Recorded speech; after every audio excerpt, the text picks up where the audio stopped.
राजस्थान में अभी किसी राजनीतिक घटना पर सबसे ज़्यादा नज़र हर किसी की है तो वो है राजस्थान में होने वाला संभावित मंत्रिमंडल फेरबदल। लेकिन इस मंत्रिमंडल फेरबदल के पीछे कई ऐसे ज़रूरी काम भी हैं जो कांग्रेस पार्टी के पीछे रह गए हैं। इनमें एक काम है राजस्थान में कांग्रेस संगठन के जिला अध्यक्षों और संगठन के विस्तार का। कहा जा रहा था कि जुलाई महीने में कम से कम उन जिला अध्यक्षों की घोषणा तो गोविंद डोटासरा कर ही देंगे जहां पर कोई विवाद नहीं है। लेकिन जैसे ही एक बार फिर राजस्थान में मंत्रिमंडल विस्तार को लेकर हलचल तेज हुई, उसके साथ ही राजस्थान में जिला अध्यक्षों की घोषणा भी अटक गई है।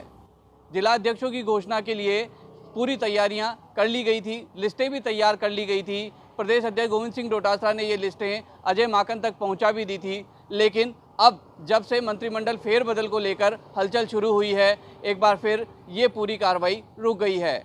अब ये कहा जा रहा है कि प्रदेश में चाहे जिला अध्यक्ष हों या फिर संगठन में विस्तार का काम, ये सभी काम जब तक मंत्रिमंडल में फेरबदल नहीं हो जाता है तब तक नहीं होगा। ऐसे में जिन नेताओं को इंतज़ार था कि वो जिला अध्यक्ष या प्रदेश के कांग्रेस संगठन के विस्तार में अपनी जगह बना लेंगे, उनको अभी कुछ इंतज़ार करना होगा। वैसे भी ये कहा जा रहा है कि मंत्रिमंडल फेरबदल के बाद कुछ मंत्रियों को संगठन में शामिल किया जाएगा, तो क्योंकि ये भी कहा जा रहा है कि विधायकों को अब राजनीतिक नियुक्तियां नहीं दी जाएगी, तो ऐसे में संगठन को जो मंत्री या विधायक इस योग्य लगेंगे कि वो पार्टी संगठन को चला सकते हैं, तो उन्हें संगठन में महत्वपूर्ण भूमिका दी जाएगी। ऐसे में अगर मंत्रिमंडल विस्तार से पहले कांग्रेस संगठन में विस्तार कर दिया जाता तो फिर दोबारा जिला अध्यक्ष या संगठन का विस्तार जल्दी संभव नहीं होता। 2023 में किस प्रकार से हम लोग कांग्रेस पार्टी की सरकार को वापस ला सकते हैं, इसकी चर्चा सबने करी।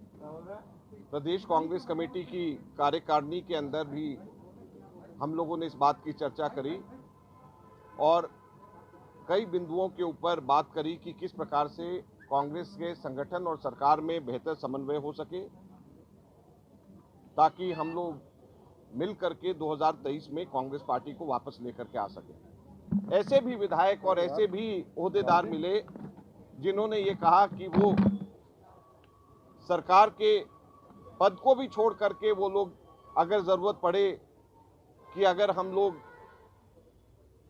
संगठन को मजबूत करना पड़े, उन्होंने मेरे को खुद का मेरा उदाहरण याद दिलाया कि 2013 में कैसे मैंने भारत सरकार में उस वक्त कैबिनेट से इस्तीफा देकर के राहुल जी के साथ में आईसीसी जनरल सेक्रेटरी बना। उन्होंने कहा कि अगर ज़रूरत पड़े तो हम लोग मंत्रिमंडल को छोड़ करके हम संगठन के लिए भी कार्य करने को तैयार हैं। हमारे कई ऐसे मंत्री भी मुझे मिले, मैं दिल की गहराइयों से उनका भी धन्यवाद करना चाहता हूं। तो हमारे संगठन के अंदर सही बात है, हर जगह के ऊपर आशाएं, इच्छाएं, आकांक्षाएं होती हैं, लेकिन हमारे संगठन के अंदर ऐसे भी लोग हैं जो कि सरकारी ओहदों को भी छोड़ करके संगठन के लिए काम करने के लिए आतुर हैं। हमें ऐसे लोगों पे गर्व है। मंत्रिमंडल का और राजनीतिक नियुक्तियों का हमारे प्रदेश के अंदर रिक्त जो जिला और ब्लॉक अध्यक्ष हैं, उनका इन सब चीज़ों के ऊपर हम लोगों कार्य और मंत्रणा सबसे कर रहे हैं।